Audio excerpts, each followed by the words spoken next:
Hello, this is Joe Buffard, coming to you from the All-American headquarters here in New Jersey. Home of the U.S. Army All-American Bowl Game, Football University, East Bay All-American Game, and now the FBU National Championship.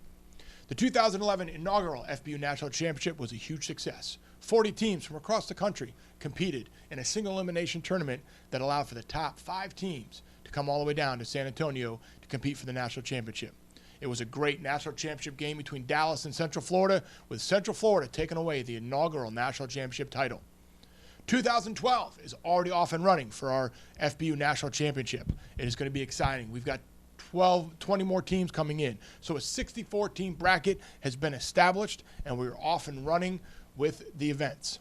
So first and foremost, I would like to introduce our commissioner of the FBU National Championship, Paul Bull. How you Paul, doing, Joe? thanks for coming to New Jersey. Thanks.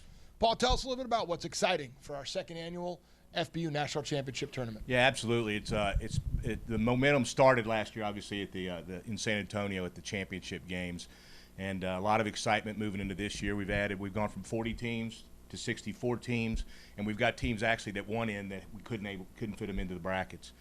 In addition to that, we've gone from just bringing the 8th graders in for the championship last year to now the 7th grade team. We're going to bring the final 4 teams of that division down too. So in San Antonio, we'll have 4 8th grade teams, 4 7th grade teams battling out to become the national championship for their grade. Awesome. Yeah, one final addition is similar to what we did last year with the 7th graders. We're going to introduce the 6th graders this year. So there's 64 6th grade teams from the 64 teams that are already established, and they'll be playing in round 1 and round 2 and that first weekend in Thanksgiving weekend all around the country. Outstanding. So with all that, doing some quick math, how many games are we projected to have fun? Yeah, you're looking at about 2,000 kids at each grade level. Wow. So probably a little over 6,000 kids nationally playing.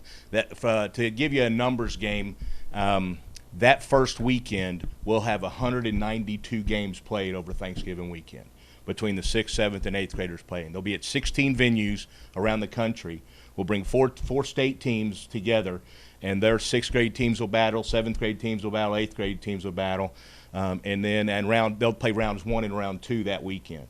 And so obviously out of each of those venues, an 8th grade team and a 7th grade team will advance to continue on for the fight. So with an event structure like this, you really can compare it to the Little League World Series and almost NCAA March Madness. It's built just off of that kind of it's the youth aspect, for the Little League World Series, and the enormity of that, has been established, and it's on national TV, obviously. But then you combine the bracket style of the NCAA March Madness and the excitement that obviously brings to the table, and it's single elimination. So there's going to be some kids that are going to have a great experience, but they're going to be a little disappointed, I think, if they get knocked out early. So the games kick off at the conclusion of the average youth football season, Thanksgiving weekend, and we understand that some teams are going to be competing with their own teams and, maybe some youth national championships other than this within a national organization. But it sounds like with those numbers, this could be the single largest youth football event in the country. Yeah, bar none. This is going to have the most participants of anything that's ever been done before. And we've got a lot of things on the plate that we're trying to put together nationally about broadcasting some of these games, getting them on the internet, making them available for people that, because there's going to be a little travel involved for some of these people, and some of the family may not be able to go with them. So we're trying to do a lot of things exciting to make it available for those people that can't make those trips. The enormity of this thing was established last year when we had some leagues that had postseason stuff established. So they asked their beginning round games to be moved back later, like 1st of December, et cetera. And we accommodated that last year. Those people who participated, even some that got knocked out early on, they went to their leagues, and as they restructured their leagues for this year, they moved their schedule back so that they would be done in order to participate this year. And so I think that says a lot about the excitement and the passion that these guys are having. Absolutely, absolutely. And this is almost kind of like a non-denominational event, meaning that it's, if you're playing Pop Warner during the regular season, you're playing American Youth Football, if you're playing in your local PAL league, we're inviting any one of those kids to participate. Absolutely. It's select leagues, youth leagues, anybody is invited to play. And we're doing tryouts right now, as a matter of fact, to establish that. So every one of the 64 teams that are established and in the brackets right now, they have ongoing tryouts that are available. Information's available on the website. that are showing when the tryouts are. It's for kids that are next year will be in the 6th grade, 7th grade, 8th grade. We encourage them to get out there. The team directors, which is in fact the general manager for all 3 teams, as well as the coaching staffs, are there conducting the tryouts, and they're evaluating the kids at that point, and they're selecting the kids that will participate on this year's team. So let's talk a little bit about that. Now, the selection and how do kids get involved and chosen for their specific teams. You mentioned some tryout. Give me some of the paper requirements. So say they're starting the grade in the fall. Like, what are some of are there age requirements? Are there weight requirements? Things like that. Give us some of the specifics before we talk about the tryout. Yeah, well, right off the bat, there's no weight requirements. It's unlimited, so we have no restriction on that.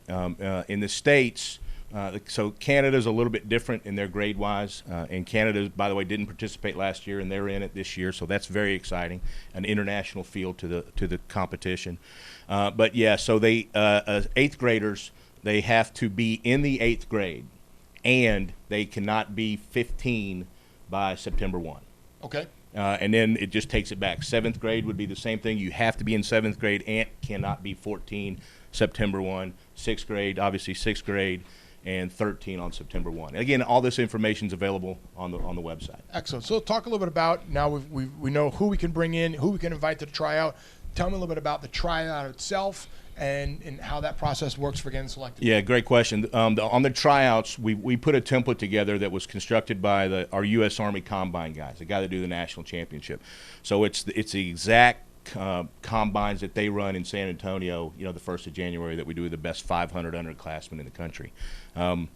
So they'll start out, they go through registration, which is a very quick process. They'll then move to some stretching, and then they run in there, and they'll run the same stuff, like I said, except for we don't do the bench press or the ball toss. But they'll run the 40, they'll do the L drill, they'll do the 3-cone drill, and they'll do the broad jump. Then at that point, we'll move them into some individual drills so the coaches can see the individual kids work at that position. And then similar to FBU camps like we do, we'll then take them and do some one-on-one drills. So you'll have running backs going against linebackers, obviously wide receivers going against DBs, O-line versus D-line. And the whole process will take, we've got about, I think, 4 hours scheduled for the day, and that's if you can get about 125 kids to those things. And that's the numbers we're seeing on average at these tryouts. Excellent. So we've got these tryouts going on now, July through August, before the standard youth football season starts. Once, how's the selection process? If I'm trying out right now, how do I know I made the team? How's that selection process going until we kick off in November? Yeah, what's happening is the kids are obviously being evaluated by the coaching staff and the team director at that point. They'll feed that information back to us, and 3 things happen. They know the kid, they've seen the kid, they like the kid, so they're gonna tell us this is who we want on the team. Then there's the kid that there's going to be kids that just aren't ready because of the elite level of competition right now. So they'll say, hey, he looked good, but he's just not going to be not a good fit for us this year. And then there's that middle category, which is maybe that new kid that they haven't ever seen play before. Looks really good at the combine, looked really good at the tryout, but there are some kids that look really good in shorts and shirts, and you don't know what they look like in pads. And so what they'll do is that third category, we'll notify everybody by email that we like what we saw. What we'd like to see is some video, or better yet, they're from that area. Let us know when and where you're playing, and we'll come out and watch the games. Because the final rosters don't have to be set until October 1st. Okay. So there is some time, but all the kids at the tryouts will be notified that they're in one of those 3 categories. Excellent. And the middle kids, we just think we'll encourage them to work with the coaching staff at that level, coordinate them getting out there so they can see the kid play. And then they'll make a decision, and then they'll inform them on whether they want to move forward or not. Excellent. And each 6th, 7th, and 8th grade, per region, per state, has a 35-man roster that they're trying to fill in and play with? Yeah, we put a cap on the roster at 35. It's not making it mandatory that it's 35. What we saw last year on average was a 30-team roster, and that worked out pretty well. But having 35 may not be bad. That's 2 weekends. Every weekend there'll be 2 games.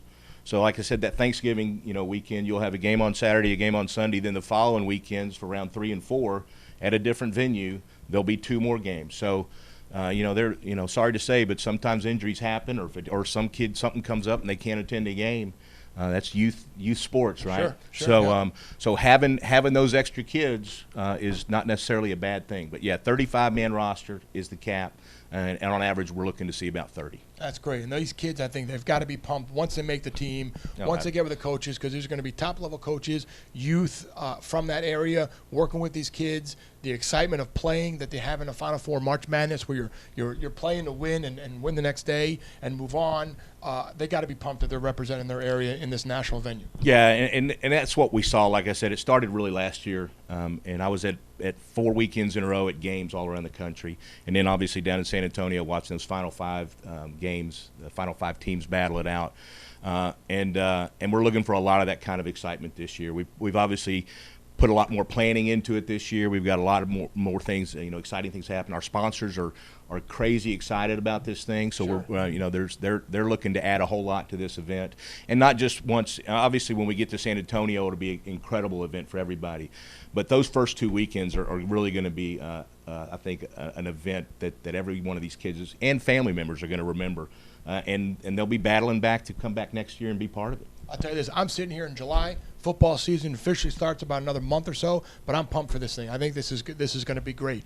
Now, if you're out there and you want to get involved, you can certainly visit our website, FBU Youth National Championship.com, FBU Youth nationalchampionship.com, or certainly find us on footballuniversity.org. Once you get to the national championship website, then you can certainly find your specific state. There's information, I believe, there Absolutely. on each of the state directors and their general managers and when their tryouts are, where their contact information, so you can get more specific detail about the events in your area, how to make your special team, and then obviously, all the other hype that was going on leading up to our kickoff in November. You can also follow us on Twitter, and you can follow us on Facebook.